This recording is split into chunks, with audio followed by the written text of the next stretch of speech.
Hi ನಮಸ್ತೆ ಎಲ್ಲರಿಗೂ Kannada study hub YouTube ಚಾನಲ್ಗೆ ಸ್ವಾಗತ. ಸೊ ಇವತ್ತಿನ ಸೆಷನ್ನಲ್ಲಿ ನಾವೇನು ನೋಡೋಣ ಅಂತ ಹೇಳಿದ್ರೆ ಇಂದು ನಡೆದಿರ್ತಕ್ಕಂಥ ಮೀನ್ಸ್ 2 ಸೆಪ್ಟೆಂಬರ್ ಫಸ್ಟ್ ಶಿಫ್ಟಲ್ಲಿ ನಡೆದಿರ್ತಕ್ಕಂಥ RRB NTPC ಪರೀಕ್ಷೆಯ ವಿಶ್ಲೇಷಣೆಯನ್ನು ಈ ಒಂದು ಸೆಷನ್ನಲ್ಲಿ ನಾವು ಮಾಡೋಣ, ಸರಿನಾ?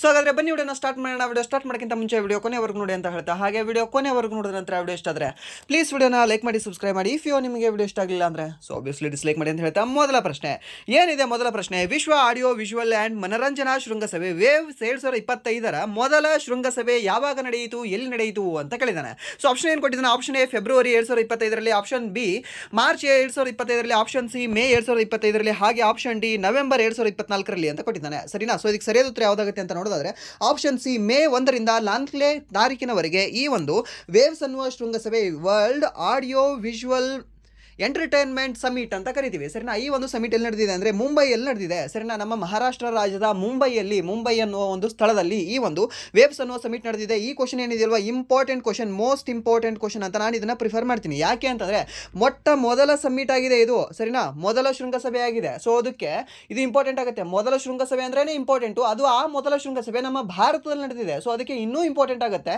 ನೆನ್ಪಿಟ್ಕೊಳ್ಳಿ, ಸರಿನಾ? ಆ್ಯಂಡ್ ದೆನ್ ನೆಕ್ಸ್ಟ್ ಪ್ರಶ್ನೆ ಏನಿದೆ ಅಂತ ನೋಡೋದಾದ್ರೆ ಭಾರತದ ಮೊದಲ ಜಿನೋಮ್ ಸಂಪಾದಿತ ಭತ್ತದ ಪ್ರಭೇದಗಳಾದ DRR, ಧನ್ 100 ಅಥವಾ ಕಮಲಾ 100 ಮತ್ತು ಪೂಸಾ DST ರೈಸ್ 1ಗಳನ್ನು ಯಾವ ಸಂಸ್ಥೆ ಅಭಿವೃದ್ಧಿಪಡಿಸಿದೆ ಅಂತ ಕೇಳಿದ್ದಾನೆ, ಸರಿನಾ? ಇದನ್ನು ಅಭಿವೃದ್ಧಿಪಡಿಸಿದ್ದು ಟೋಟಲಿ 2 ಸಂಸ್ಥೆಗಳು ಅಭಿವೃದ್ಧಿಪಡಿಸಿದವೆ.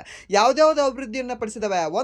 ಈ ಒಂದು ICAR ಅಂತ ಹೇಳ್ತೀವಿ, ಸರಿನಾ? ಈ ಒಂದು ಭಾರತೀಯ ಕೃಷಿ ಸಂಶೋಧನಾ ಮಂಡಳಿ ಏನಿದೆ ಅಲ್ವಾ, ಇದು ಅಭಿವೃದ್ಧಿಯನ್ನು ಪಡಿಸಿದೆ.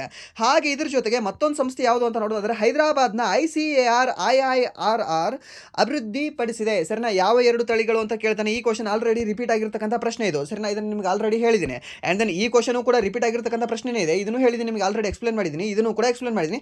ಬಟ್ ಇಲ್ಲಿ ಇಂಪಾರ್ಟೆಂಟ್ ಏನು ಅಂದರೆ ಅಲ್ಲಿ ವೇವ್ ಅನ್ನೋದು ಮುಂಬೈ ಅಂತ ನೆನ್ಪಿಟ್ಕೊಳ್ಳಿ, ಹಾಗೆ ಮೇ ಅಂತ ನೆನ್ಪಿಟ್ಕೊಳ್ಳಿ. ಹಾಗೆ ಇಲ್ಲಿ ಈ ಒಂದು ಭತ್ತದ ತಳಿಗಳು ಯಾವುದು ಅಂತ ಕೇಳ್ತಾನೆ ನಿಮಗೆ. ಒಂದು ಕಮಲಾ ಅನ್ನೋದು ನೆನಪಿರಲಿ, ಹಾಗೆ ಇನ್ನೊಂದು ಪೂಸಾ DST ರೈಸ್ 1 ಅನ್ನೋದು ನೆನಪಿರಲಿ, ಸರಿನಾ? ಸರ್ ರೈಸ್ 1 ಅಂತ ಅಲ್ಲಿ ಗೊತ್ತಾಗದೇ ಇರ್ತಾರನೇ ಕೊಡ್ತಾನೆ. DST 1 ಅನ್ನೋದು ಯಾವ ಒಂದು ತಳಿಯಾಗಿದೆ ಅಂತ ಕೇಳ್ಬೋದು ನಿಮಗೆ, ಸರಿನಾ? ಸೊ ಅವಾಗ ನಿಮ್ಗೆ ಕೊಡ್ಬೋದು ಹತ್ತಿ, ಗೋಧಿ, ಭತ್ತ ಮತ್ತು ಬೇರೆ ಏನಾದರೂ ಕೊಡ್ಬೋದು. ಸೊ ಅವಾಗ ನಿಮಗೆ ಸ್ವಲ್ಪ ಕನ್ಫ್ಯೂಷನ್ ಆಗೋ ಚಾನ್ಸಸ್ ಇರುತ್ತೆ. ಬಟ್ ನೆನಪಿಟ್ಕೊಳ್ಳಿ, DRR ಧನ್ 100 ಇದಕ್ಕೆ ಇನ್ನೊಂದು ಹೆಸರಿಂದ ಕರಿತೀವಿ, ಕಮಲಾ ಅಂತ ಕರಿತೀವಿ, ಕಮಲಾ ರೈಸ್ ಅಂತ, ಸರಿನಾ? ಸೊ ಕಮಲಾ ರೈಸ್ ಮತ್ತು ಹಾಗೆ ಪೂಸಾ DST ರೈಸ್. ಸೊ ಇದನ್ನು ಯಾವ ಸಂಸ್ಥೆಗಳು ಅಭಿವೃದ್ಧಿಪಡಿಸಿದ್ದಾವೆ ಅಂತ ನೋಡಿದ್ರೆ 2025ರಲ್ಲಿ ಒಂದು ICAR ಅಭಿವೃದ್ಧಿಪಡಿಸಿದರೆ, ನವದೆಹಲಿಯಲ್ಲಿ ಕಂಡುಬರ್ತಕ್ಕಂಥ ICAR ಅಭಿವೃದ್ಧಿಪಡಿಸಿದರೆ, ಇನ್ನೊಂದು ಹೈದರಾಬಾದಲ್ಲಿ ಕಂಡುಬರ್ತಕ್ಕಂಥ ICAR IIRR ಸಂಸ್ಥೆ ಅಭಿವೃದ್ಧಿಪಡಿಸಿದೆ, ಸರಿನಾ? ನೆನ್ಪಿಟ್ಕೊಳ್ಳಿ, ಕೇಳಬಹುದು ನಿಮಗೆ. ಆ್ಯಂಡ್ ದೆನ್ ನೆಕ್ಸ್ಟ್ ಪ್ರಶ್ನೆ ಏನಿದೆ ಅಂತ ನೋಡೋದಾದ್ರೆ ಪ್ರಧಾನಮಂತ್ರಿ ಜನ್ಧನ್ ಯೋಜನೆಯನ್ನು ಯಾವಾಗ ಪ್ರಾರಂಭಿಸಲಾಯಿತು ಅಂತ ಕೇಳಿದ್ದಾನೆ. ಸೊ ನಾನು ನಿಮ್ಗೆ ಹೇಳ್ತಾ ಇದ್ದೀನಿ, 10 ವರ್ಷ ಪೂರ್ಣಗೊಂಡ್ರೆ ಆ ಒಂದು ಸ್ಕೀಮ್ಗಳನ್ನು ಕೇಳ್ತಾನೆ. 10 ವರ್ಷ ಆಗಿತ್ತು ಅಂದರೆ ಕೇಳ್ತಾನೆ, ಆ್ಯಂಡ್ ದೆನ್ 25 ವರ್ಷ ಆಗಿತ್ತು ಅಂದರೆ ಕೇಳ್ತಾನೆ, 75 ವರ್ಷ ಆಗಿತ್ತು ಅಂದರೆ ಕೇಳ್ತಾನೆ, 50 ವರ್ಷ ಆಗಿತ್ತು ಅಂದರೆ ಕೇಳ್ತಾನೆ, 100 ವರ್ಷ ಏನಾದರೂ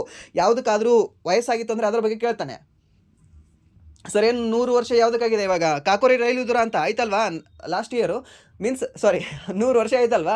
ಸೊ ಅದಕ್ಕೆ 100 ವರ್ಷ ಆಗದ ಸಲುವಾಗಿ ಕಾಕೋರಿ ರೈಲು ದುರಂತದ ಬಗ್ಗೆ ಕೇಳ್ತಾನೆ. ಆ್ಯಂಡ್ ದೆನ್ 1973, ಸೊ 1973ಇಂದ ಇಲ್ಲಿವರೆಗೆ ಎಷ್ಟು ವರ್ಷ ಆಯಿತು? 50 ವರ್ಷ ಆಯ್ತಲ್ವಾ? ಸೊ ಅದಕ್ಕೆ 1973ರಲ್ಲಿ ಆಗಿರ್ತಕ್ಕಂಥ ಕೆಲವೊಂದು ಇಂಪಾರ್ಟೆಂಟ್ ಮಾಹಿತಿಗಳನ್ನು ಕೂಡ ನಿಮಗೆ ಕೇಳ್ತಾನೆ, ಸರಿನಾ? ಸೊ ಹಾಗೆ ಇಲ್ಲಿ 10 ವರ್ಷದ್ದು 2014, 15, 16 ಆ ಒಂದು ಸ್ಕೀಮ್ಗಳನ್ನು ನೋಡ್ಕೊಳ್ಳಿ. ಮತ್ತು ನಿಮಗೆ 17, 18, 19 ಅದೇನು ಮ್ಯಾಕ್ಸಿಮಮ್ ಕೇಳಲ್ಲ. ಬಟ್ ಏನು ಅಂದರೆ ನಿಮಗೆ ಸ್ವಲ್ಪ ಫೋಕಸ್ ಎಲ್ಲಿ ಮಾಡ್ಕೊಳ್ಳಿ ಅಂದರೆ 14, 15, 16ರಲ್ಲಿ ಫೋಕಸ್ ಮಾಡ್ಕೊಳ್ಳಿ. ಹಾಗೆ ಕರೆಂಟ್ ಅಫೇರ್ಸ್ ರಿಲೇಟೆಡ್ ಸ್ಕೀಮ್ನ ನೋಡ್ಕೊಳ್ಳಿ. ಸೊ ಈ ಒಂದು ಪ್ರಧಾನಮಂತ್ರಿ ಜನಧನ್ ಯೋಜನೆ ಯಾವಾಗ ತೊಗೊಂಡು ಬಂದಿದ್ದಾರೆ ಅಂತ ನೋಡೋದಾದ್ರೆ ಆಗಸ್ಟ್ 28, 2014ರಂದು. ಈ ಕ್ವಶನ್ ಯಾರಾದರೂ ತಪ್ಪು ಮಾಡಿದ್ರೆ ನಿಜವಾಗ್ಲೂ ಹೇಳ್ತಿದ್ದೀನಿ ನಿಮಗೆ ಒಂದು ಸ್ವಲ್ಪನೂ ಕಾಮನ್ ಸೆನ್ಸ್ ಇಲ್ಲ ಅಂತ. ಯಾಕೆಂದರೆ ಫಸ್ಟ್ ಟೈಮ್ ಎಲ್ಲರೂ ಕೂಡ ಪಾಸ್ಬುಕ್ ಮಾಡಿಸಿದ್ರು ಆ ಇಯರ್ 2014ರಲ್ಲಿ, ಸರಿನಾ? ನೀವು ಎಷ್ಟನೇ ಕ್ಲಾಸಲ್ಲಿದ್ರಿ ಅವಾಗ ಅಂತ ನೆನ್ಪಿಟ್ಕೊಳ್ಳಿ. ಸೊ ಮ್ಯಾಕ್ಸಿಮಮ್ ಜನ ಏನಾದರೂ ನಿಮ್ಮದು 2003 ಡೇಟ್ ಆಫ್ ಬರ್ತ್ ಇತ್ತು ಅಂದರೆ ನೀವು ಅವಾಗ 6th ಸ್ಟ್ಯಾಂಡರ್ಡ್ ಇರ್ತೀರಾ, ಸರಿನಾ? ಆ್ಯಂಡ್ ದೆನ್ ನಿಮ್ದು ಏನಾದರೂ 2004 ಡೇಟ್ ಆಫ್ ಬರ್ತ್ ಇತ್ತು ಅಂದರೆ ನೀವು 5th ಸ್ಟ್ಯಾಂಡರ್ಡ್ ಇರ್ತೀರಾ.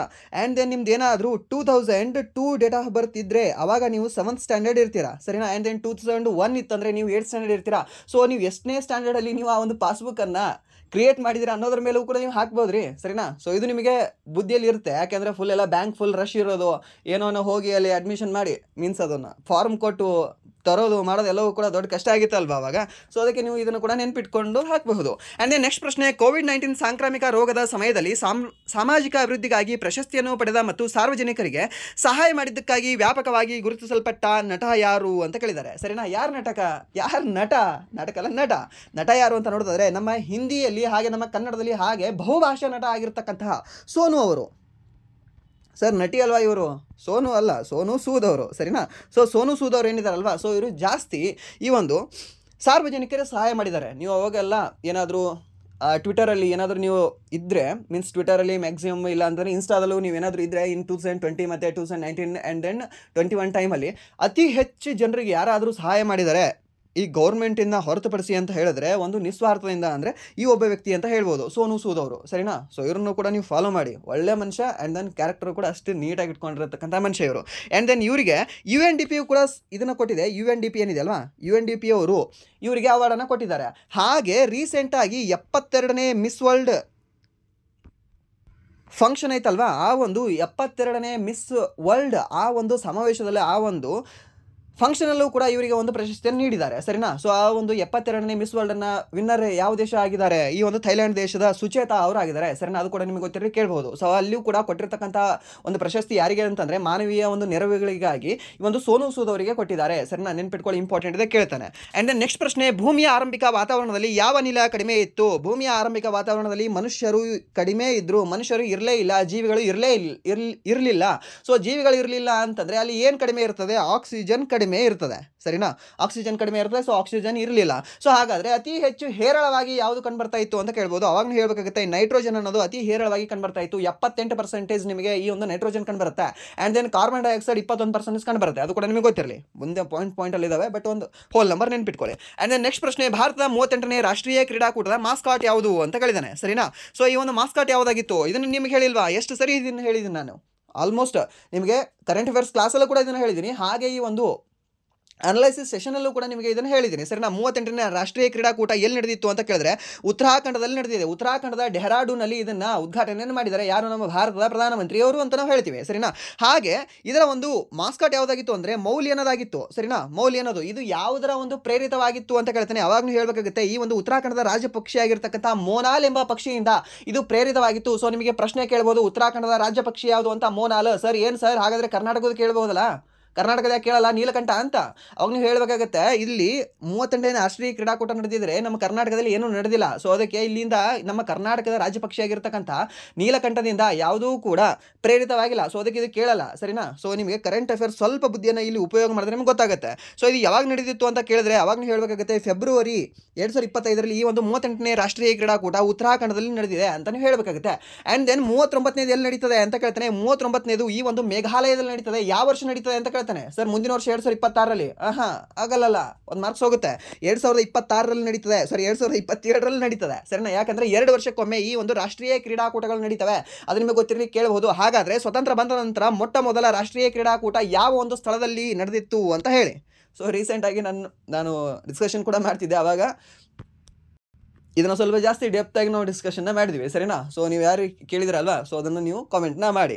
ಆ್ಯಂಡ್ ದೆನ್ ನೆಕ್ಸ್ಟ್ ಇದರಲ್ಲಿ ಮೊದಲ ಸ್ಥಾನದಲ್ಲಿ ಪಡ್ಕೊಂಡಿರ್ತಕ್ಕಂಥ ಒಂದು ಟೀಮ್ ಯಾವುದು ಅಂತ ಕೇಳ್ತಾನೆ. ಮೊದಲ ಸ್ಥಾನದಲ್ಲಿ ಸರ್ವಿಸ್ ಟೀಮ್ ಅಂತ ನಾವು ಹೇಳ್ತೀವಿ, ಸರಿನಾ? ಸರ್ವಿಸಸ್ ಅಂತ ಹೇಳ್ತೀವಿ. ಆ್ಯಂಡ್ ದೆನ್ ಸೆಕೆಂಡ್ ಸ್ಥಾನದಲ್ಲಿ ಮಹಾರಾಷ್ಟ್ರ ಟೀಮ್ ಗೆದ್ದಿದೆ. ಥರ್ಡ್ ಸ್ಥಾನದಲ್ಲಿ ಯಾವ ಒಂದು ರಾಜ್ಯ ಬಂದಿದೆ ಅಂತ ನೋಡಿದ್ರೆ ಈ ಒಂದು ಹರಿಯಾಣ ರಾಜ್ಯ ಥರ್ಡ್ ಸ್ಥಾನದಲ್ಲಿ ಬಂದಿದೆ, ಸರಿ? ನೆನಪಿಟ್ಕೊಳ್ಳಿ, ರಾಜ್ಯ ಅಂತ ಕೇಳಿದ್ರೆ ಮಹಾರಾಷ್ಟ್ರ ಅಂತಲೇ ಹೇಳಬೇಕು. ಯಾಕಂದರೆ ಸರ್ವಿಸಸ್ ಅನ್ನೋದು ಯಾವುದೇ ಒಂದು ರಾಜ್ಯವಾಗಿಲ್ಲ, ಅದೊಂದು ತಂಡವಾಗಿದೆ, ಸರಿನಾ?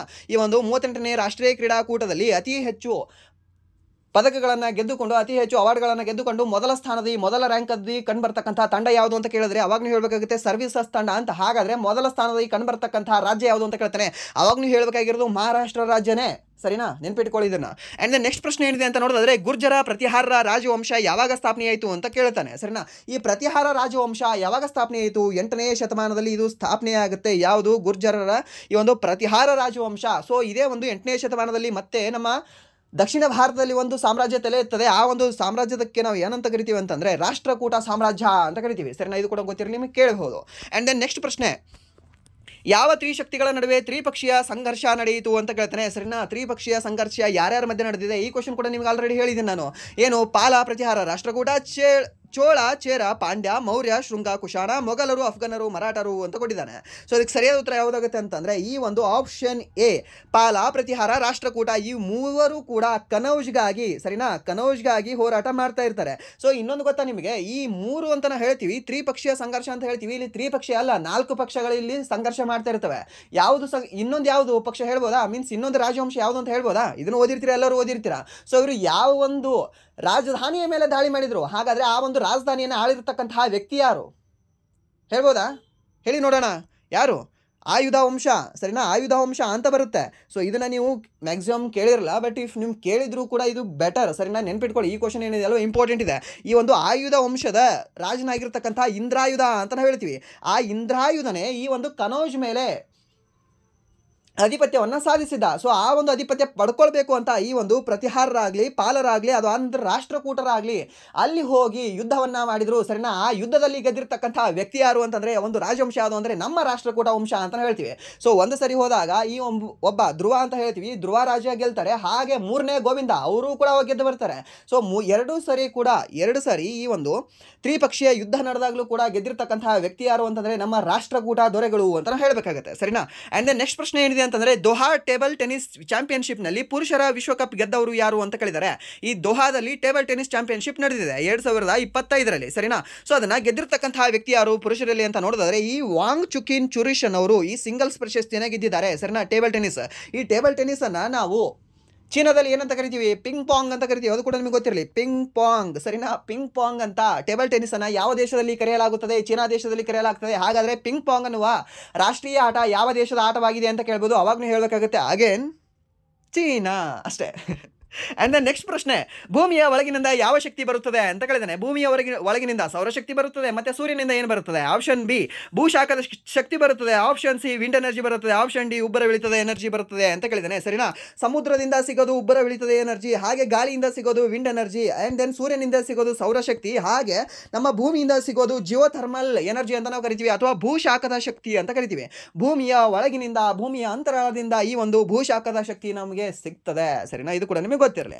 ಆ್ಯಂಡ್ ನೆಕ್ಸ್ಟ್ ಪ್ರಶ್ನೆ, ಭಾರತೀಯ ಸಂವಿಧಾನದ ಯಾವ ವಿಧಿಯು ಡಿಜಿಟಲ್ ಕಿವಿಡ ಮೀನ್ಸ್ ಡಿಜಿಟಲ್ ಡೆಫ್ ಅಂತ ಹೇಳ್ತೀವಿ, ಸರ್? ಆ ಒಂದು ಡಿಜಿಟಲ್ ಡೆಫ್ಗಾಗಿ ನಿಬಂಧನೆಗಳನ್ನು ಒಳಗೊಂಡಿದೆ ಅಂತ ಕೇಳಿದ್ದಾನೆ. ಸೊ ಇದು ಯಾವುದೇ ಒಂದು ವಿಧಿಯಲ್ಲಿ ಒಳಗೊಂಡಿಲ್ಲ, ಬಟ್ ಸುಪ್ರೀಂ ಕೋರ್ಟ್ ಏನಿದೆ ಅಲ್ವಾ, ಸೊ ಈ ವಿಧಿ ಅಡಿಯಲ್ಲಿ ಇದು ಬರ್ತದೆ ಅಂತ ಅವರು ಅವಾಗ ಹೇಳ್ತಿರ್ತಾರೆ. ಸೊ ಆ ಒಂದು ವಿಧಿ ಯಾವುದು ಅಂತ ನೋಡಿದ್ರೆ 21ನೇ ವಿಧಿ, ಡಿಜಿಟಲು 21 ಅಷ್ಟೇ ನೆನ್ಪಿಟ್ಕೊಳ್ಳಿ ಸಾಕು. ಆ್ಯಂಡ್ ದೆನ್ ನೆಕ್ಸ್ಟ್ ಪ್ರಶ್ನೆ, ಅಂಡಮಾನ್ ಮತ್ತು ನಿಕೋಬಾರ್ ದ್ವೀಪಗಳ ಲೆಫ್ಟಿನೆಂಟ್ ಗವರ್ನರ್ ಆಗಿ ಯಾರು ನೇಮಕಗೊಂಡಿದ್ದಾರೆ ಅಂತ ಕೇಳಿದ್ದಾನೆ, ಸರಿನಾ? ಇದನ್ನು ನೇಮಕಗೊಂಡವರು ಯಾರು ಅಂತಂದರೆ 2017ರಲ್ಲಿ ದೇವೇಂದ್ರ ಕುಮಾರ್ ಜೋಶಿ ಅವರು. ಸರ್ 2017 ಇವಾಗೇ ಕೇಳಿದ್ದಾನೆ ರೀ.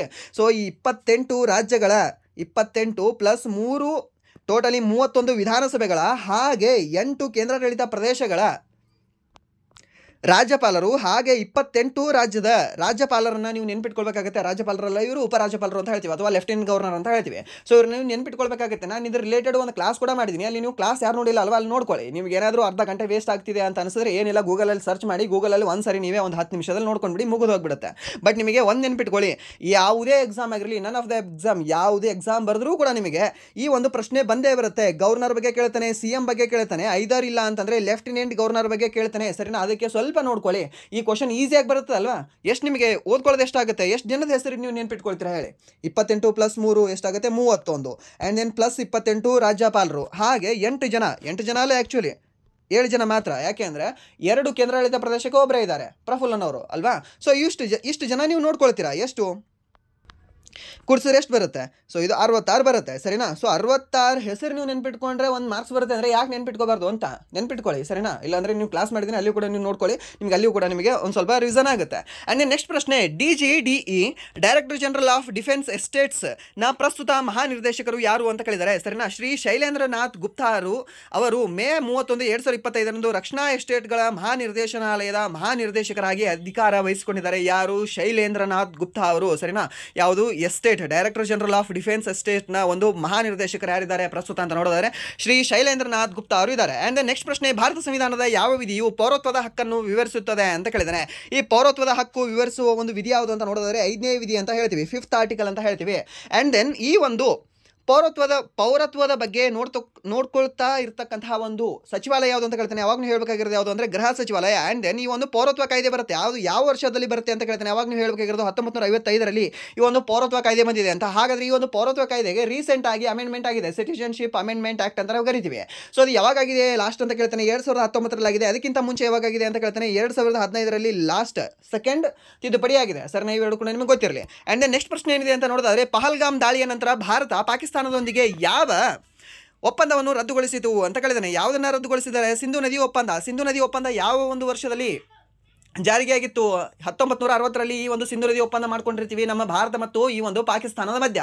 ಬಟ್ 2025 ಏಪ್ರಿಲ್ ತಿಂಗಳಲ್ಲಿ ಈ ಒಂದು ಸಿಂಧು ನದಿ ಒಪ್ಪಂದ ಏನಿದೆ ಅಲ್ವಾ ಕಳಚಿ ಬೀಳುತ್ತದೆ. ನೆನ್ಪಿಟ್ಕೊಳ್ಳಿ, ಕೇಳಬಹುದು. ಇದನ್ನ ತೆಗೆದವರು ಯಾರು ಅಂತ ಕೇಳ್ತಾನೆ, ಅವಾಗ್ಲೂ ಹೇಳಬೇಕಾಗುತ್ತೆ ನಮ್ಮ ಭಾರತವೇ ಇದರಿಂದ ಹೊರಗೆ ಬಂದಿತ್ತು ಅಂತ ಹೇಳಬೇಕಾಗುತ್ತೆ. ಸೊ ಹಾಗಾದ್ರೆ 1960ರಲ್ಲಿ ನಮ್ಮ ಭಾರತ ಮತ್ತು ಪಾಕಿಸ್ತಾನದ ಮಧ್ಯಸ್ಥಿಕೆ ವಹಿಸಿಕೊಂಡಿರ್ತಕ್ಕಂಥ ಒಂದು ಸಂಸ್ಥೆ ಯಾವುದು ಅಂತ ಕೇಳ್ತಾನೆ, ಅವಾಗ್ಲೂ ಹೇಳಬೇಕಾಗುತ್ತೆ ವರ್ಲ್ಡ್ ಬ್ಯಾಂಕ್, IBRD ಅಂತ ಹೇಳಬೇಕಾಗುತ್ತೆ. IBRD ಅಂದ್ರೂ ಕೂಡ ಅದೇ, ಆ್ಯಂಡ್ ದೆನ್ ವರ್ಲ್ಡ್ ಬ್ಯಾಂಕ್ ಅಂದ್ರೂ ಕೂಡ ಅದೇ, ಎರಡು ಕೂಡ ನಿಮಗೆ ಆಪ್ಷನ್ ಸೇಮ್ ಇರುತ್ತೆ. ಆ್ಯಂಡ್ ನೆಕ್ಸ್ಟ್ ಪ್ರಶ್ನೆ, ಪರ್ಯಾಯ ದ್ವೀಪ ಪ್ರಸ್ಥಭೂಮಿಯ ಎತ್ತರ ಪ್ರದೇಶಗಳಲ್ಲಿ ನೆಲೆಗೊಂಡಿರುವ ಕಣಿವೆಯ ಹೆಸರೇನು ಅಂತ ಕೇಳಿದ್ದಾರೆ. ಸರಿನಾ, ಈ ಒಂದು ಇದನ್ನು ನಾವು ಹೈಲ್ಯಾಂಡ್ಸ್ ಅಂತ ಕರಿತೀವಿ. ಸರಿನಾ, ಸೊ ಇದನ್ನು ನಾವು ಏನಂತ ಕರಿತೀವಿ ಅಂದರೆ ಈ ಒಂದು ಕಣಿವೆಯನ್ನು ಹೈಲ್ಯಾಂಡ್ಸ್ ಅಂತ ಕರಿತೀವಿ. ಈ ಪ್ರದೇಶವು ಪೆನಿನ್ಸುಲರ್ ಪ್ರಸ್ಥಭೂಮಿಯ ಉತ್ತರ ಭಾಗದಲ್ಲಿ ಬರುತ್ತದೆ ಮತ್ತು ಅರಾವಳಿ ಪರ್ವತ ಶ್ರೇಣಿ, ಮೇವಾರ್ ಪ್ರಸ್ಥಭೂಮಿ, ಮಾಲ್ವಾ ಪ್ರಸ್ಥಭೂಮಿ ಮತ್ತು ವಿಂಧ್ಯ ಶ್ರೇಣಿ, ಬುಂದೇಲ್ಖಂಡ್, ಸಾತ್ಪುರ ಶ್ರೇಣಿ ಇತ್ಯಾದಿಗಳನ್ನು ಒಳಗೊಂಡಿದೆ. ಸೊ ಅದರಲ್ಲಿ ನಿಮಗೆ ಯಾವ್ದು ಆಪ್ಷನ್ ಕೊಟ್ಟಿರ್ತಾನೆ ಅದನ್ನು ನೀವು ಹಾಕಬೇಕಾಗುತ್ತೆ. ಸರಿನಾ, ಮುಗಿತ್ತು. ಆ್ಯಂಡ್ ದೆನ್ ಈ ಪ್ರದೇಶದಲ್ಲಿ ನರ್ಮದಾ ನದಿ ಹರಿಯುತ್ತದೆ, ಸೋನ್ ನದಿ ಹರಿಯುತ್ತದೆ, ಚಂಬಲ್ ನದಿ ಹರಿಯುತ್ತದೆ, ದಾಮೋದರ ನದಿ ಹರಿಯುತ್ತದೆ. ಆ್ಯಂಡ್ ದೆನ್ ನೆಕ್ಸ್ಟ್ ಪ್ರಶ್ನೆ, ಈ ಕೆಳಗಿನವುಗಳಲ್ಲಿ ಯಾವುದು ಭಾರತ ರಾಷ್ಟ್ರಪತಿಗಳ ಕೆಲಸವಲ್ಲ ಅಂತ ಕೇಳಿದಾನೆ. ರಾಷ್ಟ್ರಪತಿಗಳ ಕೆಲಸ ಏನೇನಿದಾವೆ ಅಂತ ಮೊದಲು ನಮಗೆ ಗೊತ್ತಿರಬೇಕು. ನಮ್ಮ ಕೆಲಸ ನಮಗೆ ಗೊತ್ತಿರಲ್ಲ, ಬಟ್ ರಾಷ್ಟ್ರಪತಿಗಳ ಕೆಲಸ ನಮ್ಗೆ ಗೊತ್ತಿರಬೇಕಾಗುತ್ತೆ. ಕ್ಷಮಾದಾನ ನೀಡುವುದು, ಹೌದು, 72ನೇ ಆರ್ಟಿಕಲ್ ಅಡಿಯಲ್ಲಿ ಇವರು ಕ್ಷಮಾದಾನಗಳನ್ನು ನೀಡ್ತಾರೆ. ಸರಿನಾ, ನೀವೇನೋ ಒಂದು ತಪ್ಪನ್ನು ಮಾಡಿರ್ತೀರಾ, ಏನೋ ಒಂದು ಜೈಲಲ್ಲಿ ನೀವು ವಾಸ ಮಾಡ್ತಿರ್ತಾರೆ, ಏನೋ ಶಿಕ್ಷಣ ಅನುಭವಿಸ್ತಾ ಇರ್ತೀರಾ. ಸೊ ನೀವು ರಾಷ್ಟ್ರಪತಿಗಳ ಹತ್ರ ಹೋಗಿ ನನ್ನ ತಪ್ಪಾಗಿದೆ, ನನಗೆ ಭಾಳ ನನ್ನ ಜೀವ ಕೊರಗ್ತಾ ಇದೆ, ನನಗೆ ಹಾಗಾಗ್ತಿದೆ ಹೀಗಾಗ್ತಿದೆ ಅಂತ ನೀವು ಅವ್ರ ಹತ್ರ ಹೋಗಿ ಕ್ಷಮೆ ಕೇಳಿ ಮಾಡಿದರೆ ಅವ್ರು ನಿಮಗೆ ಮಾಫಿ ನೀಡ್ಬೋದು. ಸರಿನಾ, ಕ್ಷಮಾದಾನ ನೀಡಬಹುದು. ಇವನ್ ನಿಮಗೆ ಗಲ್ಲು ಶಿಕ್ಷೆ ಆಗಿದ್ರೂ ಕೂಡ ಕ್ಷಮಾದಾನ ನೀಡತಕ್ಕಂತಹ ಏಕೈಕ ಅಧಿಕಾರ ವ್ಯಕ್ತಿ ಯಾರಿಗಿದೆ ಅಂದರೆ ಇದೇ ಒಂದು ರಾಷ್ಟ್ರಪತಿಯವರಿಗಿದೆ. ಸರಿನಾ, ಜಡ್ಜಿಗೂ ಕೂಡ ಇಲ್ಲ. ಬಟ್ ಜಡ್ಜ್ ಇದನ್ನು ಇನಿಷಿಯಲ್ ಮೂಮೆಂಟಲ್ಲಿ ಅವ್ರು ಮಾಡ್ಬೋದು, ಬಟ್ ಅದು ಜಡ್ಜ್ ಏನಾದರೂ ಕೊಟ್ಟಾಗ ಬಟ್ ಫೈನಲ್ ಯಾರು ಅಂತಂದರೆ ಇದೇ ಒಂದು ರಾಷ್ಟ್ರಪತಿಗಳು. ಇವನ್ ಡೆತ್ ಸೆಂಟೆನ್ಸ್ ಅನ್ನು ಕೂಡ ಕ್ಯಾನ್ಸಲ್ ಮಾಡ್ತಕ್ಕಂತಹ ಅಧಿಕಾರ ಇದೆ ಯಾರಿಗಂದ್ರೆ ರಾಷ್ಟ್ರಪತಿಗಳಿಗೆ. ಹಾಗೆ ಚುನಾವಣೆ ನಡವಳಿಕೆ ಅಂತ ಕೊಟ್ಟಿದ್ದಾರೆ, ಮೀನ್ಸ್ ಚುನಾವಣೆ ನಡೆಸುವುದು ಅಂತ. ಚುನಾವಣೆ ಇವರು ನಡೆಸ್ತಾರೆ ರಾಷ್ಟ್ರಪತಿಗಳು, ನೋಡೋಣ. ಆ್ಯಂಡ್ ದೆನ್ ರಾಜ್ಯಪಾಲರ ನೇಮಕಾತಿ 155ನೇ ವಿಧಿಯಲ್ಲಿ ರಾಜ್ಯಪಾಲರನ್ನ ನೇಮಕ ಮಾಡ್ತಾರೆ, ಹಾಗೆ ಸಂಸತ್ತನ್ನ ಕರೆಯುವುದು ಮಾಡ್ತಾರೆ. ಹೌದು, ಇದನ್ನು ಕೂಡ ಮಾಡ್ತಾರೆ. ಬಟ್ ಇಲ್ಲಿ ಆಗದೆ ಇರೋದು ಯಾವುದು ಅಂತ ನೋಡಿದ್ರೆ ಚುನಾವಣೆ ನಡವಳಿಕೆ ಏನಿದೆ ಅಲ್ವಾ, ಚುನಾವಣೆಯನ್ನು ನಡೆಸೋದು ರಾಷ್ಟ್ರಪತಿಯವರು ಮಾಡೋದಿಲ್ಲ. ಇವನ್ ರಾಷ್ಟ್ರಪತಿಯವರ ಚುನಾವಣೆಯನ್ನು ಹಿಡ್ಕೊಂಡು ಈ ಒಂದು ಚೀಫ್ ಎಲೆಕ್ಷನ್ ಕಮಿಷನ್ ಅಂತ ಹೇಳ್ತೀವಿ, ಚೀಫ್ ಎಲೆಕ್ಷನ್ ಕಮಿಷನ್. ಸರಿನಾ, ಈ ಒಂದು ಎಲೆಕ್ಷನ್ ಕಮಿಷನ್ ಏನಿದೆ ಅಲ್ವಾ ಚುನಾವಣೆ ನಡೆಸ್ತದೆ. ಸೊ ರೀಸೆಂಟಾಗಿ ನೀವು ಈ ಒಂದು ಎಲೆಕ್ಷನ್ ಕಮಿಷನ್ನ ಮುಖ್ಯಸ್ಥ ಆಗಿರ್ತಕ್ಕಂಥ ಜ್ಞಾನೇಶ್ ಕುಮಾರ್, ಜ್ಞಾನ ಇದೆ ಇಲ್ವೋ ಗೊತ್ತಿಲ್ಲ, ಬಟ್ ಆತ ಏನು ಹೇಳ್ತಾನೆ ಅಂದರೆ ಇದನ್ನು ಸಂಪೂರ್ಣವಾಗಿರ್ತಕ್ಕಂಥ ಏನು 2024ರಲ್ಲಿ ಎಲೆಕ್ಷನ್ ಆಗಿರ್ತಲ್ವಾ ಆ ಎಲ್ಲ ಎಲೆಕ್ಷನ್ನ CCTV ಫುಟೇಜ್ ಏನಿದೆ ಅಲ್ವಾ ಅದನ್ನು ಡಿಲೀಟ್ ಮಾಡಿದ್ದೀವಿ ಅಂತ ಹೇಳ್ತಾನೆ. ಸೊ ಯಾಕೆ ಡಿಲೀಟ್ ಮಾಡಿದ್ದೀರಾ ಅಂತ ಕೇಳಿದ್ರೆ ನಮ್ಮ ತಾಯಿ, ನಮ್ಮ ತಂಗಿ ಅಂತಹ ಮಹಿಳೆಯರ ಒಂದು ವಿಡಿಯೋಗಳನ್ನು ನಾವು ಶೇರ್ ಮಾಡ್ಬೋದಾ ಅಂತ. ಸರಿನಾ, ಎಂಥ ಮುಟ್ಟಾಳ್ತನ ಅಂತಂದರೆ ಅಲ್ಲಿ ಪಬ್ಲಿಕಲ್ಲೇ ಹೋಗಿ ಅವರು ವೋಟ್ ಮಾಡಿದ್ದಾರೆ. ಸೊ ಅಲ್ಲಿ ಏನು ಡ್ಯಾನ್ಸ್ ಗಿನ್ಸ್ ಮಾಡಿರ್ತಾರ ಇಲ್ಲ ತಾನೇ. ಸೊ ಅವರ ಒಂದು ತಾಯಿ ತಂಗಿ ಅಂತ ಹೇಳಿದಾದ್ರೆ ಸೊ ಇದು ಏನು ಹಾಗಾದರೆ ಇಲ್ಲಿ ಮತಗಳತನ. ಸೊ ಒಂದು ಪಕ್ಷ ಇಲ್ಲಿ ಹೇಳ್ತಾ ಇರುತ್ತೆ, ಸರಿನಾ, ಮತಗಳತನ ಆಗ್ತಿದೆ ಅಂತ. ಸೊ ಇದಕ್ಕೆ ಒಂದು ಪ್ರೂಫ್ ಏನು ಅಂತಂದರೆ ಈತ ಹೇಳಿರ್ತಕ್ಕಂಥ ಒಂದು ಹೇಳಿಕೆಯೂ ಕೂಡ ಆಗಬಹುದು. ಸೊ ನೀವು ಕೇಳಿರ್ತೀರ, ಬೇರೆ ಯಾರು ಧ್ರುವ ರಾತಿ and then the famous lecturer ಅಂತೆ ಫ್ಯಾಕಲ್ಟಿ ಅಂತ ನಾವು ಯಾರನ್ನ ಹೇಳ್ತೀವಿ ಅಂದರೆ ಖಾನ್ ಸರ್. ಸರಿನಾ, ಸೊ ಅವರು ಕೂಡ ಇದ್ರ ಬಗ್ಗೆ ಎಲ್ಲವೂ ಕೂಡ ಮಾತಾಡಿದ್ದಾರೆ. ಸ್ವಲ್ಪ ಇದ್ರ ಬಗ್ಗೆ ನಿಮಗೂ ಕೂಡ ಸ್ವಲ್ಪ ಅವೇರ್ನೆಸ್ ಇರಲಿ, ಯಾಕಂದರೆ ಒಂದು ಕ್ವಶನ್ ಬರುತ್ತೆ, ಇಲ್ಲಾಂದರೆ ಬುದ್ಧಿ ಆದರೂ ಬೆಳೀತದೆ. ಸರಿನಾ, ಮೀನ್ಸ್ ಇನ್ನು ಹೇಗೆ ಅಂತಂದರೆ ಒಂದು ಸೋಷಿಯಲ್ ಅವೇರ್ನೆಸ್ ನಮ್ಮ ಹತ್ರ ಇರುತ್ತೆ. ಸರಿನಾ, ಇದು ಗೊತ್ತಿರಲಿ. ಯಾವುದೇ ಒಂದು ಪಕ್ಷಕ್ಕಾಗಿರಲಿ ಯಾವುದಕ್ಕೆ ಆಗಿರಲಿ ನೀವು ಕಂಪ್ಲೀಟ್ ಆಗಿ ಓವೆ ಮಾಡಿ ಕಣ್ಣು ಮುಚ್ಕೊಂಡಿದ್ರೇನು ಬ್ಲೈಂಡ್ ಆಗಿ ನಂಬೋದು ಬೇಕಾಗಿಲ್ಲ. ಯಾರನ್ನಾದರೂ ಕೂಡ ಯಾವುದೇ ಒಂದು ಪಕ್ಷವನ್ನಾದರೂ ಕೂಡ ನಂಬಬೇಡಿ. ಸರಿನಾ, ಎಲ್ಲರೂ ಕಳ್ಳನ ಮಕ್ಕಳೇ ಇದ್ದಾರೆ. ಸೊ ಪೊಲಿಟಿಷಿಯನ್ಸ್ ಒಂದು ಮಾತಿದೆ, the last resort of scoundrels is known as politics ಅಂತ. ಸರಿನಾ, ಇದನ್ನು ನೆನ್ಪಿಟ್ಕೊಳ್ಳಿ. ಸೊ ಇದನ್ನು ಯಾರೋ ದೊಡ್ಡವ್ರು ಹೇಳಿರೋದು, ಸೊ ನಾನು ಹೇಳ್ತಾ ಇರೋದಲ್ಲ. ಇದನ್ನು ಗೊತ್ತಾದರೆ ನಿಮಗೆ ಪೊಲಿಟಿಷಿಯನ್ ಹಿಂದೆ ಬೀಳಬಾರ್ದು ಅಂತ ಗೊತ್ತಾಗುತ್ತೆ. ಆ್ಯಂಡ್ ದೆನ್ ನೆಕ್ಸ್ಟ್ ಪ್ರಶ್ನೆ ಏನಿದೆ ಅಂತ ನೋಡೋದಾದ್ರೆ 19ನೇ ಶತಮಾನದಲ್ಲಿ ಬ್ರಿಟಿಷರ ವಿರುದ್ಧ ನಡೆದ ಅತಿ ದೊಡ್ಡ ಸಶಸ್ತ್ರ ಯುದ್ಧ ಯಾವುದು ಅಂತ ಕೇಳಿದರೆ 19ನೇ ಶತಮಾನ ಅಂತಂದರೆ ಯಾವಾಗ ನಡೆದಿರಬೇಕದು 1800ರಿಂದ 1900ರವರೆಗೆ ಅದರ ಮಧ್ಯದಲ್ಲಿ ನಡೆದಿರಬೇಕು. ಸೊ ಅದರ ಮಧ್ಯದಲ್ಲಿ ನಡೆದಿರ್ತಕ್ಕಂಥ ಅತಿ ದೊಡ್ಡ ಸಶಸ್ತ್ರ ಯುದ್ಧ ಯಾವುದು? ಸಿಪಾಯಿ ದಂಗೆ ಅಂತ ಕರಿತೀವಿ. ಸರಿನಾ, ಮೊಟ್ಟ ಮೊದಲ ಈ ಒಂದು ಸಶಸ್ತ್ರ ದಂಗೆ ಅಂತ ಕರಿತೀವಿ. ಯಾವಾಗ ನಡೆದಿತ್ತು? 1857ರಲ್ಲಿ. ಎಲ್ಲಿಂದ ಪ್ರಾರಂಭವಾಯಿತು ಅಂತ ಕೇಳ್ತಾನೆ, ಅವಾಗಲೂ ಹೇಳಬೇಕಾಗಿರೋದು ಮೀರತ್ತಿಂದ ಇದು ಪ್ರಾರಂಭವಾಗ್ತದೆ ಅಂತ ಹೇಳಬೇಕಾಗುತ್ತೆ. ಸರಿನಾ, ಇದು ಕೂಡ ಗೊತ್ತಿರಲಿ, ಕೇಳಬಹುದು. ಆ್ಯಂಡ್ ದೆನ್ ನೆಕ್ಸ್ಟ್ ಪ್ರಶ್ನೆ, ಭಾರತದಲ್ಲಿ ರಾಜ್ಯ ಮಟ್ಟದಲ್ಲಿ ಮಂತ್ರಿ ಮಂಡಳಿಯನ್ನು ಯಾರು ವಿಸರ್ಜಿಸಬಹುದು ಅಂತ ಕೇಳ್ತಾನೆ. ಸರಿನಾ, ಒಂದು ಭಾರತದ ಯಾವುದೇ ಒಂದು ರಾಜ್ಯದಲ್ಲಿ ಮಂತ್ರಿ ಮಂಡಳಿಯನ್ನು ವಿಸರ್ಜಿಸಬಹುದಾವುದು ಅಧಿಕಾರ ಯಾರಿಗಿರುತ್ತೆ ಅಂದರೆ ನಮ್ಮ ಭಾರತದ ಆಯಾ ರಾಜ್ಯದ ರಾಜ್ಯಪಾಲರಿಗಿರುತ್ತದೆ. ಸರಿ, ರಾಜ್ಯಪಾಲರಿಗಿರ್ತದೆ. ಆ ರಾಜ್ಯಪಾಲರು ಸುಮ್ಮನೆ ಅದನ್ನು ವಿಸರ್ಜನೆ ಮಾಡ್ತಾರೆ ಆ ಮಂತ್ರಿ ಮಂಡಳಿಯನ್ನು? ಇಲ್ಲ, ಅವರು ಈ ಒಂದು ಮುಖ್ಯಮಂತ್ರಿಯ ಸಲಹೆಯ ಮೇರೆಗೆ ಈ ಒಂದು ಮಂತ್ರಿ ಮಂಡಲವನ್ನು ಅವರು ವಿಸರ್ಜನೆಯನ್ನು ಮಾಡ್ತಾರೆ. ಸರಿನಾ, ಯಾರು ಸಲಹೆ ಮೇರೆಗೆ ಅಂತ ಕೇಳ್ತೀನಿ, ಅವಾಗಲೂ ಹೇಳಬೇಕಾಗುತ್ತೆ ಮುಖ್ಯಮಂತ್ರಿಯ ಸಲಹೆ ಮೇರೆಗೆ ಅಂತ. ಯಾರು ಮಾಡ್ತಾರೆ ಅಂದರೆ ರಾಜ್ಯಪಾಲರು ಮಾಡ್ತಾರೆ. ಇದು ಕೂಡ ನಿಮಗೆ ಗೊತ್ತಿರಲಿ. ಆ್ಯಂಡ್ ದೆನ್ ನೆಕ್ಸ್ಟ್ ಪ್ರಶ್ನೆ ಏನಿದೆ ಅಂತ ನೋಡಿದ್ರೆ, ಹಾಗೆ ಸೆಂಟ್ರಲಲ್ಲಿ ಯಾರು ಮಾಡ್ತಾರೆ? ರಾಷ್ಟ್ರಪತಿಗಳು ಮಾಡ್ತಾರೆ. ಯಾರ ಸಲಹೆ ಮೇರೆಗೆ? ಪ್ರಧಾನಮಂತ್ರಿಯ ಸಲಹೆ ಮೇರೆಗೆ, ಸರಿನಾ, ಗೊತ್ತಿರಲಿ ನಿಮಗೆ. ಆ್ಯಂಡ್ ದೆನ್ ನೆಕ್ಸ್ಟ್ ಪ್ರಶ್ನೆ, ವಿಂಡೋಸ್ನಲ್ಲಿ ನಿಮಗೆ ಇನ್ನೊಂದು ಪ್ರಶ್ನೆ ಕೇಳೇ ಇಲ್ಲಿ ಏನು ಅಂದರೆ, ಭಾರತದಲ್ಲಿ ರಾಜ್ಯ ಮಟ್ಟದಲ್ಲಿ ಮಂತ್ರಿಮಂಡಳಿಯನ್ನು ವಿಸರ್ಜಿಸುವ ಪರಮೋಚ್ಚ ಅಧಿಕಾರ ಯಾರಿಗಿದೆ ಅಂತ ಹೇಳ್ಬೋದಾ? ಇವಾಗ ಆಪ್ಷನ್ ಕೊಡ್ತೀನಿ. ಆಪ್ಷನ್ ಎ ರಾಜ್ಯಪಾಲ, ಆಪ್ಷನ್ ಬಿ ಮುಖ್ಯಮಂತ್ರಿ, ಆಪ್ಷನ್ ಸಿ ಈ ರಾಷ್ಟ್ರಪತಿ, ಆಪ್ಷನ್ ಡಿ ಆ ಪಕ್ಷದ ಹೈಕಮಾಂಡ್ ಅಂತ ಹೇಳ್ತೀವಿ, ಸರಿನಾ. ಸೊ ಇದಕ್ಕೆ ಯಾವುದಾಗುತ್ತೆ ಅಂತ ಹೇಳ್ಬೋದಾ? ಯಾರ್ಯಾರು ರಾಜ್ಯಪಾಲ ಹಾಕಿದಿರಲ್ವಾ, ರಾಜ್ಯಪಾಲ ಅಂತ ಹೇಳಿದವರು ಪ್ರತಿಯೊಬ್ಬರದು ರಾಂಗ್, ಸರಿನಾ. ಅತ್ಯುನ್ನತ ಅಥವಾ ಪರಮೋಚ್ಚ ಅಧಿಕಾರ ಯಾರಿಗಿದೆ ಅಂತಂದರೆ ಮುಖ್ಯಮಂತ್ರಿಗೆ ಇದೆ, ಸರಿನಾ, ಮುಖ್ಯಮಂತ್ರಿಗೆ ಇದೆ. ಅಲ್ಲಿಯೂ ಕೂಡ ಪ್ರಧಾನಮಂತ್ರಿಗೆ ಇದೆ. ಯಾಕಂದರೆ ಅವ್ರ ಮಾತು ಕೇಳಿ ಮತ್ತೊಬ್ರು ಮಾಡ್ತಾ ಇದ್ದಾರೆ ಅಲ್ಲಿ, ಸರಿನಾ. ಸೊ ಯಾರು ಮೇಲ್ಗಡೆ ಕೂತಿದ್ದಾರೆ, ಯಾರ ಮಾತಲ್ಲಿ ಇಂಪಾರ್ಟೆಂಟ್ ಆಗ್ತದೆ ಅನ್ನೋದೇ ಪರಮೋಚ್ಚ ಆಗುತ್ತೆ, ಸರಿನಾ. ಸರ್ವಶ್ರೇಷ್ಠ ಅಂತ ಹೇಳ್ತೀವಿ, ಸುಪೀರಿಯರ್ ಅಂತ ಹೇಳ್ತೀವಿ, ಸರಿನಾ. ಸೊ ಅದು ಗೊತ್ತಿರಲಿ ನಿಮಗೆ. ಸೊ ಇಲ್ಲಿ ಆ ಥರ ಏನಾದರೂ ವರ್ಡ್ ಯೂಸ್ ಮಾಡ್ದೆ ಅಂದರೆ ಅವಾಗ ನೀವು ಹಾಕಬೇಕಾಗಿರೋದು ಮುಖ್ಯಮಂತ್ರಿ ಹಾಗೆ ಪ್ರಧಾನಮಂತ್ರಿ ಅಂತಲೇ ಆನ್ಸರ್ ಇರಬೇಕು, ಸರಿನಾ. ಬಟ್ ಏನಾದರೂ ಸುಮ್ಮನೆ ಜಸ್ಟ್ ಈ ಥರ ಕ್ವಶನ್ ಕೇಳಿದ್ದ ಅಂದರೆ ಅವಾಗ ನೀವು ಹೇಳಬೇಕಾಗುತ್ತೆ ರಾಷ್ಟ್ರಪತಿ ಮತ್ತು ಗವರ್ನರ್ ಅಂತ ಹೇಳಬೇಕಾಗುತ್ತೆ, ಎಲ್ಲಿ ರಾಜ್ಯಪಾಲ ಅಂತ ನೀವು ಹೇಳ್ತೀರಾ. ಆ್ಯಂಡ್ ದೆನ್ ನೆಕ್ಸ್ಟ್ ಪ್ರಶ್ನೆ, ವಿಂಡೋಸ್ನಲ್ಲಿ ಫೈಲ್ಗಳು ಅಥವಾ ಫೋಲ್ಡರ್ಗಳು ಮರುಬಳಕೆ ಬಿನ್ಗೆ ಹೋಗದಂತೆ ನೀವು ಅವುಗಳನ್ನು ಹೇಗೆ ಅಳಿಸಬಹುದು ಅಂತ ಕೇಳಿದ್ದಾನೆ. ಇವಾಗ ಕಂಟ್ರೋಲ್+ ಡಿಲೀಟ್ ಮಾಡಿದ್ರೆ ಏನಾಗುತ್ತೆ, ಅದು ಡಿಲೀಟ್ ಆಗುತ್ತೆ, ಹೋಗಿ ರೀಸೈಕಲ್ ಬಿನ್ ಅನ್ನುವ ಡಬ್ಬಿಯಲ್ಲಿ ಹೋಗಿ ಬಿದ್ದುಬಿಡುತ್ತೆ. ಬಟ್ ಆ ರೀಸೈಕಲ್ ಬಿನ್ ಅನ್ನುವ ಡಬ್ಬಿಯಲ್ಲಿ ಬೀಳಬಾರ್ದು ಅಂತಂದರೆ ನಾವು ಏನು ಮಾಡಬೇಕು ಅಂದರೆ Shift+ ಡಿಲೀಟ್ ಅಂತ ಕ್ಲಿಕ್ ಮಾಡಬೇಕು. ಆವಾಗ ಅದು ಕಂಪ್ಲೀಟಾಗಿ ವ್ಯಾನಿಷ್ ಆಗಿಬಿಡುತ್ತೆ, ನಿಮ್ಮ ಕಂಪ್ಯೂಟ್ರಿಂದ, ನಿಮ್ಮ PC ಯಿಂದ ಹೊರಗೆ ಹೋಗಿಬಿಡ್ತದೆ. ಆ್ಯಂಡ್ ನೆಕ್ಸ್ಟ್ ಪ್ರಶ್ನೆ, ತಮಿಳುನಾಡಿನಲ್ಲಿ ಚಳಿಗಾಲದ ಮಳೆಗೆ ಯಾವ ರೀತಿಯ ಗಾಳಿ ಕಾರಣವಾಗುತ್ತದೆ ಅಂತ ಕೇಳಿದ್ದಾನೆ. ತಮಿಳುನಾಡಲ್ಲಿ ಚಳಿಗಾಲದಲ್ಲಿ ಮಳೆ ಜಾಸ್ತಿ ಬೀಳ್ತದೆ, ಸರಿನಾ. ಸೊ ಯಾವ್ದು ಕಾರಣವಾಗಿದೆ? ಈಶಾನ್ಯ ಮಾನ್ಸೂನ್ ಮಾರುತಗಳೇನಿದೆ ಅಲ್ವಾ, ಅದು ಈ ಒಂದು ಮಾನ್ಸೂನ್ ಮಾರುತಗಳು ಚಳಿಗಾಲದಲ್ಲಿ ಅಲ್ಲಿ ಮಳೆಗೆ ಕಾರಣವಾಗ್ತವೆ, ಸರಿನಾ. ಎಲ್ಲಿ ಅಂದರೆ ಈ ಒಂದು ತಮಿಳುನಾಡಲ್ಲಿ. ಈ ಒಂದು ಈಶಾನ್ಯ ಮಾನ್ಸೂನ್ ಮಾರುತಗಳಿಂದ ಅತಿ ಹೆಚ್ಚು ಮಳೆಯನ್ನು ಪಡಿತಕ್ಕಂತಹ ಒಂದು ರಾಜ್ಯ ಯಾವುದು ಅಂತ ಕೇಳ್ತಾನೆ, ಇದೇ ಒಂದು ತಮಿಳುನಾಡು ರಾಜ್ಯ. ಹಾಗೆ ನೈಋತ್ಯ ಮಾನ್ಸೂನ್ ಮಾರುತಗಳಿಂದ ಅತಿ ಹೆಚ್ಚು ಮಳೆ ಪಡಿತಿರ್ತಕ್ಕಂಥ ಒಂದು ರಾಜ್ಯ ಯಾವುದು ಅಂತ ಕೇಳ್ತಾನೆ, ಮೇಘಾಲಯ ರಾಜ್ಯ. ಹಾಗೆ ಈ ಒಂದು ಅರಬ್ಬಿ ಸಮುದ್ರದ ಶಾಖೆಯಿಂದ ಈ ನೈಋತ್ಯ ಮಾನ್ಸೂನ್ ಅರಬ್ಬಿ ಸಮುದ್ರದ ಶಾಖೆಯಿಂದ ಅತಿ ಹೆಚ್ಚು ಮಳೆಯನ್ನು ಪಡಿತಕ್ಕಂಥ ಒಂದು ರಾಜ್ಯ ಯಾವುದು ಅಂತ ಕೇಳ್ತಾನೆ. ಅವಾಗ ನೀವು ಹೇಳಬೇಕಾಗಿರೋದು ಕೇರಳ ರಾಜ್ಯ ಅಂತ. ಸರ್ ಯಾಕೆ ಸರ್ ಇದು ಆಗಲ್ಲ ಮೇಘಾಲಯ? ನೀವು ಅವಾಗ ಹೇಳಬೇಕಾಗುತ್ತೆ ಬಂಗಾಳ ಕೊಲ್ಲಿಯ ನೈಋತ್ಯ ಮಾನ್ಸೂನ್ ಮಾರುತಗಳ ಶಾಖೆಯಿಂದ ಅತಿ ಹೆಚ್ಚು ಮಳೆಯನ್ನು ಪಡಿತಕ್ಕಂಥ ರಾಜ್ಯ ಯಾವುದು ಅಂದರೆ ಮೇಘಾಲಯ ರಾಜ್ಯ, ಸರಿನಾ. ಕ್ವಶನ್ ಹೇಗೆ ಟ್ವಿಸ್ಟ್ ಮಾಡಿ ಬೇರೆ ಬೇರೆ ರೀತಿ ನಿಮಗೆ ಕನ್ಫ್ಯೂಷನ್ ಆಗೋ ರೀತಿ ಕೊಟ್ಟರೂ ಕೂಡ ಕ್ವಶನಲ್ಲಿ ಕ್ಲಾರಿಟಿ ಇರಲಿ, ಸರಿನಾ. ಆ್ಯಂಡ್ ನೆಕ್ಸ್ಟ್ ಪ್ರಶ್ನೆ, ಕರ್ನಾಟಕದಲ್ಲಿ ಹುಟ್ಟಿದ ರಂಗನೃತ್ಯ ಯಾವುದು ಅಂತ ಕೇಳಿದಾನೆ. ಕರ್ನಾಟಕದಲ್ಲಿ ಹುಟ್ಟಿರ್ತಕ್ಕಂಥ ರಂಗನೃತ್ಯ ಯಾವುದು ಅಂತಂದರೆ ಈ ಒಂದು ಯಕ್ಷಗಾನ ಅಂತ ಹೇಳ್ತೀವಿ. ಹಾಗೆ ರಕ್ತದಲ್ಲಿ ಆಮ್ಲಜನಕವನ್ನು ಸಾಗಿಸಲು ಯಾವ ಲೋಹದ ಅಯಾನು ಕಾರಣವಾಗಿದೆ ಅಂತ ಕೇಳ್ತೀನಿ. ಅವಾಗ ಹೇಳಬೇಕಾಗಿರೋದು ಯಾವುದು ಅಂದರೆ ಈ ಒಂದು Fe ಅಂತ. Fe ಅಂದರೆ ಏನು? ಕಬ್ಬಿಣ, ಸರಿನಾ. ಕಬ್ಬಿಣ ಏನಿದಲ್ವ, ಕಬ್ಬಿಣದ ಅಯಾನು ಲೋಹ ಏನಿದಲ್ವ, ಅದು ಈ ಒಂದು ನಮ್ಮ ರಕ್ತದಲ್ಲಿ ಆಮ್ಲಜನಕವನ್ನು ಸಾಗಿಸಲು ಅದು ಸಹಾಯ ಮಾಡ್ತದೆ. ಯಾವುದು? ಕಬ್ಬಿಣ. ಹಿಮೋಗ್ಲೋಬಿನಲ್ಲಿ ಏನಿರುತ್ತೆ? ಇದೇ ಒಂದು ಕಬ್ಬಿಣ ಇರುತ್ತೆ, ಸರಿನಾ. ಇದೇ ಒಂದು ಕಬ್ಬಿಣ ಸಾಗಿಸೋಕ್ಕೆ, ಈ ಒಂದು ಆಕ್ಸಿಜನ್ ಸಾಗಿಸೋಕ್ಕೆ ಸಹಾಯವನ್ನು ಮಾಡ್ತದೆ. ಇದು ನಿಮಗೆ ಗೊತ್ತಿರಲಿ, ಕೇಳಬಹುದು. ಆ್ಯಂಡ್ ನೆಕ್ಸ್ಟ್ ಪ್ರಶ್ನೆ, ಹೇಬರ್ ಪ್ರಕ್ರಿಯೆಯಲ್ಲಿ ಅಮೋನಿಯಾ ಉತ್ಪಾದನೆಗೆ ಯಾವ ವೇಗವರ್ಧಕವನ್ನು ಬಳಸಲಾಗುತ್ತದೆ ಅಂತ ಕೇಳಿದ್ದಾನೆ. ಕ್ಯಾಟಲಿಸ್ಟ್ ಯಾವುದನ್ನು ಬಳಸ್ತೀವಿ ನಾವು ಅಂತ. ಯಾವುದನ್ನು ಬಳಸ್ತೀವಿ ಅಂದರೆ ಒಂದು ನೈಟ್ರೋಜನ್ ಮತ್ತು ಹೈಡ್ರೋಜನ್ ಅನಿಲಗಳಿಂದ ನಾವು ಅಮೋನಿಯನ್ನ ತಯಾರು ಮಾಡ್ತೀವಿ, ಸರಿನಾ. ಮೀನ್ಸ್ ಇಲ್ಲಿ ಆಪ್ಷನ್ ಏನು ಕೊಟ್ಟಿದ್ದ ಅಂದರೆ ಹೈಡ್ರೋಜನ್ ಅಂತ ಕೊಟ್ಟಿದ್ದ. ಸೊ ಇದಕ್ಕೆ ಸರಿಯಾದ ಉತ್ತರ ಯಾವುದಾಗುತ್ತೆ ಅಂದರೆ ನಿಮಗೆ ನೈಟ್ರೋಜನ್ ಮತ್ತು ಹೈಡ್ರೋಜನ್ ಆಗುತ್ತೆ. ಎರಡು ಕೊಟ್ಟಿದ್ದ ಅಂದರೆ ಎರಡು ಕೂಡ ಹಾಕಬೇಕಾಗುತ್ತೆ. ಸೊ NH3 ಅಮೋನಿಯಾ ಅನ್ನು ತಯಾರಿಸಲು ಹೇಬರ್ ಪ್ರಕ್ರಿಯೆಯನ್ನು ಬಳಸಲಾಗ್ತದೆ. ಅಮೋನಿಯಾವನ್ನು ಯಾವ ಒಂದು ಪ್ರಕ್ರಿಯೆ ಮೂಲಕ ತಯಾರಿಸಲಾಗ್ತದೆ ಅಂತ ಕೇಳ್ತೇನೆ. ಅವಾಗ ಹೇಳಬೇಕಾಗಿರೋದು ಹೇಬರ್ ಪ್ರಕ್ರಿಯೆಯಿಂದ ಅಮೋನಿಯಾವನ್ನು ತಯಾರಿಸಲಾಗ್ತದೆ.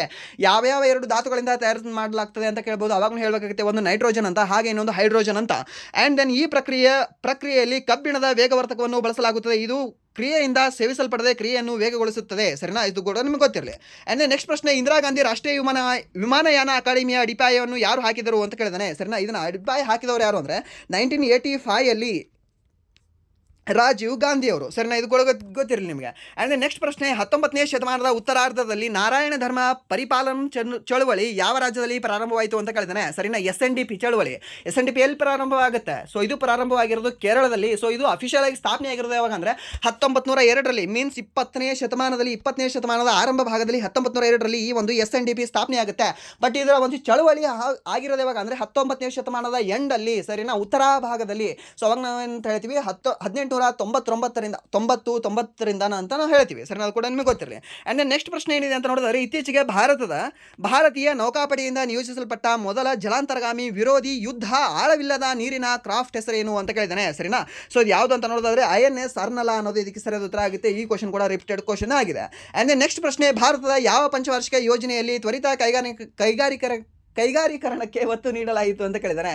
ಸೊ ಕೈಗಾರೀಕರಣ ಅಂತ ಕೇಳಿದ್ರೆ ಈ ಒಂದು ರ್ಯಾಪಿಡ್ ಇಂಡಸ್ಟ್ರಿಯಲೈಸೇಷನ್ ಅಂತ ಕೇಳಿದ್ರೆ ಇಂಡಸ್ಟ್ರಿಯಲೈಸೇಷನ್ ಇದು 2ನೇ ಪಂಚವಾರ್ಷಿಕ ಯೋಜನೆ. ಹಾಗೆ ಈ ಒಂದು ಕೃಷಿಗೆ ಅಂತ ಕೇಳಿದ್ರೆ ಅವಾಗ ನೀವು ಹೇಳಬೇಕಾಗುತ್ತೆ ಮೊದಲೇ ಪಂಚವಾರ್ಷಿಕ ಯೋಜನೆ ಅಂತ. ಆ್ಯಂಡ್ ದೆನ್ ಬಡತನದ ಬಗ್ಗೆ ಅತಿ ಹೆಚ್ಚು ಫೋಕಸ್ ಮಾಡಿರ್ತಕ್ಕಂಥ ಪಂಚವಾರ್ಷಿಕ ಯೋಜನೆ ಯಾವುದು ಅಂತ ಕೇಳಿದ್ರೆ ಅವಾಗ ನೀವು ಹೇಳಬೇಕಾಗುತ್ತೆ 5ನೇ ಪಂಚವಾರ್ಷಿಕ ಯೋಜನೆ ಅಂತ. ಆ್ಯಂಡ್ ದೆನ್ ನೆಕ್ಸ್ಟ್ ಪ್ರಶ್ನೆ, ಭಾರತದಲ್ಲಿ ಯಾವ ಪ್ರದೇಶದಲ್ಲಿ ರೈತವಾರಿ ವ್ಯವಸ್ಥೆಯನ್ನು ಜಾರಿಗೆ ತರಲಾಯಿತು ಅಂತ ಕೇಳ್ತಾನೆ. ಸರಿನಾ, ರೈತವಾರಿಯನ್ನು ತಂದಿದ್ದು ಈ ಒಂದು ಮದ್ರಾಸ್ ಪ್ರೆಸಿಡೆನ್ಸಿಯ ಭಾಗದಲ್ಲಿ ಈ ಒಂದು ರೈತವಾರಿ ವ್ಯವಸ್ಥೆಯನ್ನು ತರ್ತಾರೆ. ಸೊ ಪ್ರಸ್ತುತ ಹೇಳೋದಾದ್ರೆ ನಮ್ಮ ತಮಿಳುನಾಡು ಹಾಗೆ ಈ ಒಂದು ಕೇರಳದ ಕೆಲವು ಪ್ರದೇಶ ಹಾಗೆ ಈ ಒಂದು ಕರ್ನೂಲಿನವರೆಗೂ ಈ ಒಂದು ಆಂಧ್ರ ಪ್ರದೇಶದ ಪ್ರದೇಶ ಹಾಗೆ ನಮ್ಮ ದಕ್ಷಿಣ ಕರ್ನಾಟಕದ ಭಾಗದಲ್ಲಿ ಈ ಒಂದು ರೈತವಾರಿ ವ್ಯವಸ್ಥೆಯನ್ನು ತರ್ತಾರೆ. ಎಕ್ಸಾಕ್ಟ್ಲಿ ಹೇಳೋದಾದ್ರೆ ನಿಮಗೆ ಸರಿನಾ, ಇದು ಕೂಡ ನಿಮಗೆ ಗೊತ್ತಿರಲಿ. ಆ್ಯಂಡ್ ದೆನ್ ಮಹಲ್ವಾರಿ ಪದ್ಧತಿಯನ್ನು ಎಲ್ಲಿ ತರ್ತಾರೆ ಅಂತ ಕೇಳ್ತಾನೆ. ಯಾವಾಗ ನೀವು ಹೇಳಬೇಕಾಗುತ್ತೆ ಯಾವುದು ಅಂತ. ಪಂಜಾಬ್ ಮತ್ತು ಹರಿಯಾಣದಲ್ಲಿ ಮಹಲ್ವಾರಿ ಪದ್ಧತಿಯನ್ನು ತರ್ತಾರೆ. ಸೊ ರಿಮೈನಿಂಗ್ ಉಳಿದಿರತಕ್ಕಂಥ ಪದ್ಧತಿ ಯಾವುದು, ಜಮೀನ್ದಾರಿ ಪದ್ಧತಿ. ಆ ಜಮೀನ್ದಾರಿ ಪದ್ಧತಿಯನ್ನು ಎಲ್ಲಿ ತರ್ತಾರೆ, ಈ ಒಂದು ವೆಸ್ಟ್ ಬೆಂಗಾಲ್ ಮತ್ತು ಬಿಹಾರದ ಪ್ರಾಂತ್ಯಗಳಲ್ಲಿ ಆ ಒಂದು ಜಮೀನ್ದಾರಿ ಪದ್ಧತಿಯನ್ನು ತರ್ತಾರೆ. ಅದು ಕೂಡ ನೆನ್ಪಿಟ್ಕೊಳ್ಳಿ, ಕೇಳಬಹುದು. ಜಮೀನ್ದಾರಿ ಪದ್ಧತಿಯನ್ನು ತಂದಿರತಕ್ಕಂತಹ ವ್ಯಕ್ತಿ ಯಾರು ಅಂತ ಕೇಳ್ತಾನೆ. ಅವಾಗೂ ಹೇಳಬೇಕಾಗಿರೋದು ಲಾರ್ಡ್ ಕಾರ್ನ್ವಾಲಿಸ್ 1793 ಸರಿನಾ, 1793. ಆ್ಯಂಡ್ ದೆನ್ ರೈತವಾರಿ ತಂದಂತಹ ವ್ಯಕ್ತಿ ಯಾರು, ಥಾಮಸ್ ಮನ್ರೋ ಅನ್ನೋರು ಸರಿನಾ, ಅದು ಕೂಡ ನಿಮಗೆ ಗೊತ್ತಿರಲಿ. ಆ್ಯಂಡ್ ನೆಕ್ಸ್ಟ್ ಪ್ರಶ್ನೆ, ಭಾರತದಲ್ಲಿ ಪ್ರಾಜೆಕ್ಟ್ ಟೈಗರ್ ಯಾವಾಗ ಪ್ರಾರಂಭವಾಯಿತು ಅಂತ ಕೇಳಿದರೆ ಪ್ರಾಜೆಕ್ಟ್ ಟೈಗರ್ ಪ್ರಾರಂಭವಾಗಿದ್ದು ಯಾವಾಗ ಅಂತ ನೋಡೋದಾದ್ರೆ 1973 ಪ್ರಾಜೆಕ್ಟ್ ಟೈಗರ್ ಪ್ರಾರಂಭವಾಗ್ತದೆ ಸರಿನಾ. ಪ್ರಾಜೆಕ್ಟ್ ಟೈಗರ್ ಪ್ರಾರಂಭವಾಗಿದೆ ಯಾವಾಗ ಅಂದರೆ 1973. ಆ್ಯಂಡ್ ದೆನ್ ಪ್ರಾಜೆಕ್ಟ್ ಲಯನ್ ಪ್ರಾರಂಭವಾಗಿರೋದು ಯಾವಾಗ ಅಂತ ನೋಡೋದಾದ್ರೆ 1972 ಅಂತ ಕೂಡ ಹೇಳ್ತೀವಿ, ಅದು ಕೂಡ ನಿಮಗೆ ಗೊತ್ತಿರಲಿ, ಕೇಳಬಹುದು. ಆ್ಯಂಡ್ ದೆನ್ ಈ ಒಂದು ರಣಹದ್ದು ಯೋಜನೆ ಅಥವಾ ಒಂದು ರಣಹದ್ದು ಪ್ರಾಜೆಕ್ಟ್ ಯಾವಾಗ ಬಂತು ಅಂತ ಕೇಳ್ತಾನೆ. ಅವಾಗ ಹೇಳಬೇಕಾಗಿರೋದು 2006. ಆ್ಯಂಡ್ ದೆನ್ ಆನೆ ಯೋಜನೆ ಅಥವಾ ಆನೆ ಪ್ರಾಜೆಕ್ಟ್ ಎಲಿಫೆಂಟ್ ಪ್ರಾಜೆಕ್ಟ್ ಯಾವಾಗ ಬಂತು ಅಂತ ಕೇಳ್ತಾನೆ. ಅವಾಗ ಹೇಳಬೇಕಾಗಿರೋದು 1992 ಈ ಒಂದು ಎಲಿಫೆಂಟ್ ಯೋಜನೆ ಕೂಡ ಬಂದಿದೆ ಅಂತ ಹೇಳಬೇಕಾಗುತ್ತೆ ಸರಿನಾ. ಇಂಪಾರ್ಟೆಂಟ್ ಇದೆ, ನೆನ್ಪಿಟ್ಕೊಳ್ಳಿ. ಸೊ ಇದಾಗಿತ್ತು ಇಲ್ಲಿವರೆಗೆ RRB NTPC September 2 first ಶಿಫ್ಟಿನ exam analysis. So ಇಲ್ಲಿವರೆಗೂ ವಿಡಿಯೋ ನೋಡೋದಕ್ಕಾಗಿ ಫಸ್ಟ್ ಆಫ್ ಆಲ್ ಧನ್ಯವಾದಗಳು. ಹಾಗೆ ಇಲ್ಲಿವರೆಗೂ ವಿಡಿಯೋ ನೋಡಿ ನಿಮಗೆ ಏನಾದರೂ ವಿಡಿಯೋ ಇಷ್ಟ ಆಗಿದ್ರೆ ಪ್ಲೀಸ್ ವಿಡಿಯೋನ ಲೈಕ್ ಮಾಡಿ, ಸಬ್ಸ್ಕ್ರೈಬ್ ಮಾಡಿ. ಇಫ್ ನಿಮಗೆ ವಿಡಿಯೋ ಇಷ್ಟ ಆಗಲಿಲ್ಲ ಅಂದರೆ ಸೊ ಆಬ್ವಿಯಸ್ಲಿ ಡಿಸ್ಲೈಕ್ ಮಾಡಿ ಅಂತ ಹೇಳಿದ ವಿಡಿಯೋನ ಇಲ್ಲಿಗೆ ಎಂಡ್ ಮಾಡ್ತಾ ಇದ್ದೀನಿ. Once again thank you so much.